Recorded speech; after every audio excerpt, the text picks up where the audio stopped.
ఉపాధ్యాయులు. సో తెలుగులో మనకి ఒక ప్రక్రియ ఉంది, పద్యం అని. తెలుగుని ఇటాలియన్ ఆఫ్ ది ఈస్ట్ అని కూడా అంటారు. పద్యం గురించి చెప్పండి గబగబా. చూడండి, మన తెలుగు భాష చాలా సుందరమైనది, మధురమైనది, మంచిది. అందుకే శ్రీకృష్ణదేవరాయలు గారు ఏమన్నారంటే దేశ భాషలందు తెలుగు లెస్స.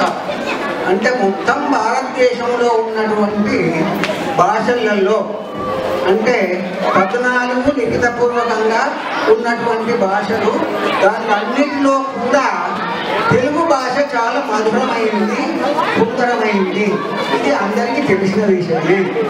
అయితే మనము ఇదివరకు పూర్వం ఏమైనా ఎట్లా మాట్లాడేవాళ్ళం అంటే ప్రతి వాళ్ళు ఒక పద్య రూపకంగా ఒకరితో మాట్లాడాలన్నా పద్య రూపకంగానే, తర్వాత మనకు సమాధానం కూడా పద్య రూపకంగానే వచ్చింది. ఉదాహరణకు చూడండి, మీరు శ్రీకృష్ణుని దగ్గరికి అర్జునుడు వెళ్తారన్నమాట, దుర్యోధనుడు కూడా వెళ్తారు.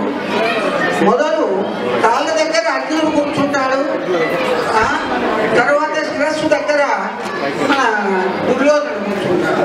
దేవగానే శ్రీకృష్ణుడు ఏమంటాడు, అర్జునుడిని చూస్తాడు, ఎప్పుడు వచ్చింది బావా, ఎప్పుడు వచ్చింది సుఖులే బంధువులు సుఖులు అని చెప్పి అనేవాడు. అయితే ఈ విధంగా మాట్లాడేటప్పుడు కూడా మన పద్య రూపకములో మాట్లాడేవాళ్ళు, కానీ రాను రాను అది మారింది. అయితే తెలుగు వాళ్ళ దాంట్లో గొప్ప గొప్ప కవులు, ఎంతో మంది కవులు కవయిత్రులు చాలా మంది ఉన్నారు. నేను అనుకుంటాను ఇతర భాషలో ఇంతమంది కవులు లేరేమో అంటాను. ఉదాహరణకు చూడండి, మొట్టమొదలు 10వ శతాబ్దంలో అంటే 1100 సంవత్సరాల క్రితము నన్నయ్య భట్టారకుడు భారతమును తెలుగులో అనువదించినాడు పద్య రూపకం. అతన్ని ఆది కవి అన్నాడు. అట్లాగే తిక్కన, ఎర్రప్రగడ మొదలగు వాళ్ళు, తర్వాత శ్రీనాథుడు గారు చాలా మంది ఉన్నారు. పోతన భాగవతము అది పద్య రూపకంలో. నవీన కవులు ఎంతో మంది, శ్రీశ్రీ మొదలగు వాళ్ళు, తర్వాత దంజాల పాపేశ్వరి గారి పుష్పవ్యాసం, మీకు అందరికీ తెలిసే, తెలుగు వాళ్ళందరికీ తెలిసే ఉంటుంది. ఈ విధంగా నవీన కవులు పద్యాలలో కూడా కందమని, శార్దూలమని, ఉత్పలమాల, కంపలమాల, ఈ విధంగా చాలా రకాలు ఉన్నటువంటి పద్యాలు ఉన్నాయి తెలుగులో.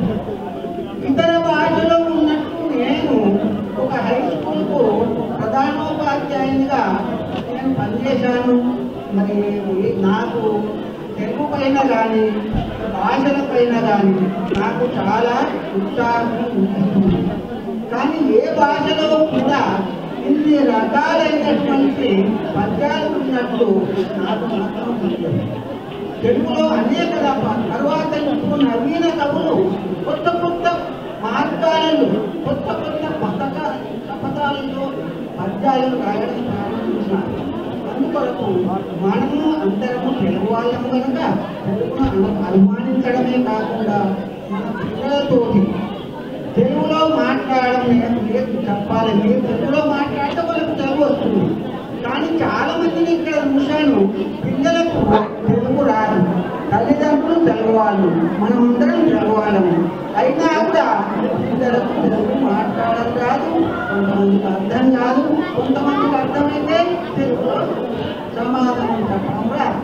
అందుకొరకు దయచేసి అందరికీ నా ప్రార్థన ఏంటంటే మీరందరూ మీ పిల్లలకు తెలుగులోనే మాట్లాడమే కాకుండా తెలుగు చదవడం కూడా నేర్పిస్తే నేను సంతోషిస్తాను, ప్రార్థిస్తున్నాను.